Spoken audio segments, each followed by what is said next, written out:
বাচ্চা কিংবা বড় যারা কাটার ভয়ে গুঁড়া মাছ খেতে পছন্দ করেন না তাদের জন্য আজকের রেসিপি। আসসালামু আলাইকুম, কেমন আছেন আপু ভাইয়েরা? কাছে কিংবা দূরে, দেশ কিংবা বিদেশ, যে যেখান থেকে আমার আজকের রেসিপি দেখছেন সবাইকে স্বাগতম জানিয়ে আমি মনিরা কুকিং চ্যানেল থেকে বলছি। এখানে কিছুটা কাঁচামরিচ আমি কেটে পাত্রে তুলে নিলাম। 2টি বড় সাইজের দেশি পেঁয়াজ কেটে নিব।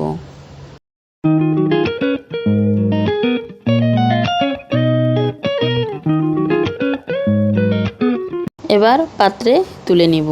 কেটে নিব 1টি টমেটো ও 2টি বড় সাইজের আলু।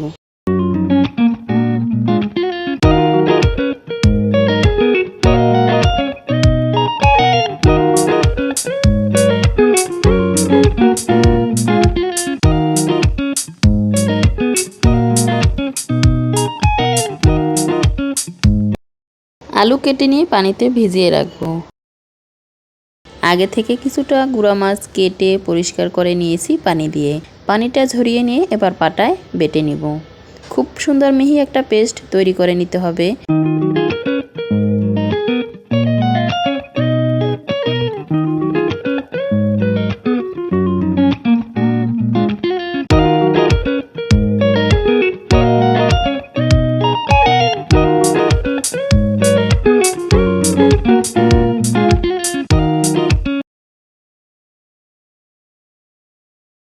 মাছ বেটে একটা পাত্রে তুলে নিলাম। এখানে 3 থেকে 4টি শুকনো লঙ্কা ও 1 টেবিল চামচ পরিমাণ জিরা পানিতে প্রায় 15 থেকে 20 মিনিট ভিজিয়ে রেখে এবার পাটায় বেটে নিব। এভাবে ভিজিয়ে রেখে শুকনো লঙ্কা বা জিরা বেটে নিলে খুব সহজে বেটে নেওয়া যায়।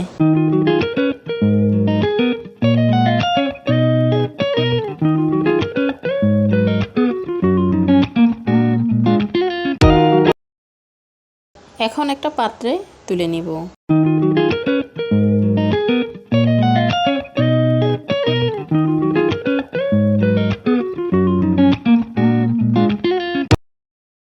বেটে নেওয়া উপকরণের সাথে কিছুটা মশলা অ্যাড করে নিব। স্বাদ মতো লবণ ও হাফ টিস্পুন চামচ হলুদ গুঁড়া। একটা ম্যাগি মশলা থেকে সম্পূর্ণ মশলাটা এখানে নিয়ে হাত দিয়ে ভালোভাবে মিশিয়ে নিব। চলে যাব রান্নার প্রসেসিংয়ে। এখানে চুলায় প্যান বসিয়ে পর্যাপ্ত পরিমাণ সরিষার তেল দিয়ে তেল গরম করে নিয়েছি। মেখে নেওয়া মাছের উপকরণ থেকে এভাবে ছোট ছোট হাত দিয়ে তেলের উপর দিয়ে ভেজে নিব। প্রথমে চুলার আঁচ হাই ফ্লেমে তেল গরম করে নিয়ে এরপরে মাছের উপকরণগুলো দিয়ে চুলার আঁচ হালকা টু মিডিয়াম আঁচে রেখে এক পাশ ভেজে নিয়ে উল্টিয়ে নিব। এরপরে অন্য পাশ ভেজে নিব। 2 পাশ ভেজে নিয়ে একটা পাত্রে তুলে নিব।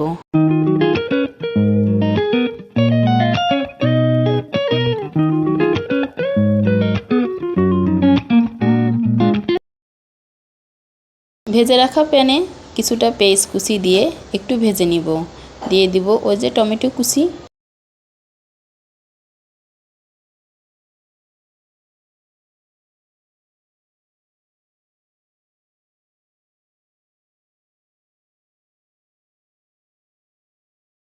দিয়ে দিব চামচ উঁচু করে ভর্তি করে 1 টেবিল চামচ পরিমাণ আদা রসুন পেস্ট।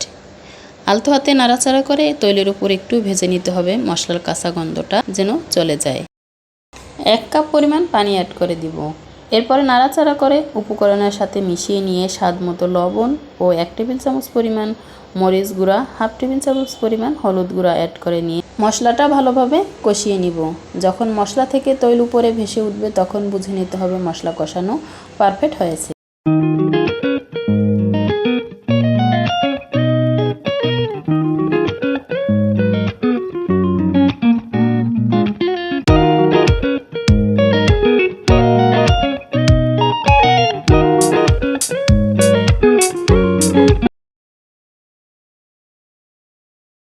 কেটে রাখা আলু অ্যাড করে দিব।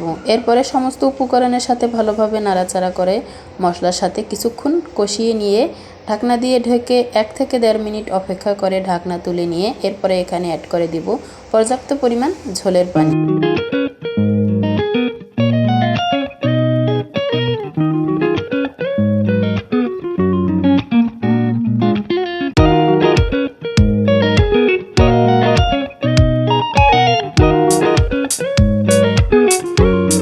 কেটে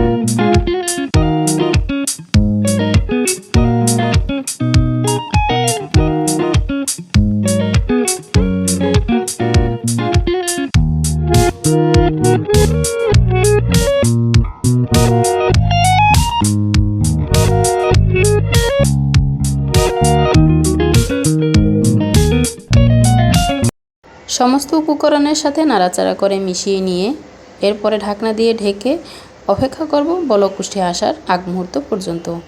যখন দেখবেন আলুটা একটু সেদ্ধ হয়ে আসছে এবং ঝোলের পানিটা ফুটে উঠছে, আগে থেকে ভেজে রাখা উপকরণগুলো এখানে অ্যাড করে দিবেন। কিছুক্ষণ অপেক্ষা করার পর ঝোলের পানিটা ফুটে উঠেছে। একটু নাড়াচাড়া করে নিয়ে ভেজে রাখা মাছের কোপ্তা এখানে অ্যাড করে দিব। মাছের কোপ্তাগুলো অ্যাড করে দিয়ে বেশি নাড়াচাড়া করা যাবে না। আলতো হাতে একটু নাড়াচাড়া করে দিয়ে উপর থেকে ওই যে কেটে নেওয়া কাঁচামরিচগুলো অ্যাড করে দিয়ে কিছুটা ধনিয়া পাতা অ্যাড করে এরপরে ঢাকনা দিয়ে ঢেকে রান্না করে নিতে হবে ঠিক 8 থেকে 10 মিনিট।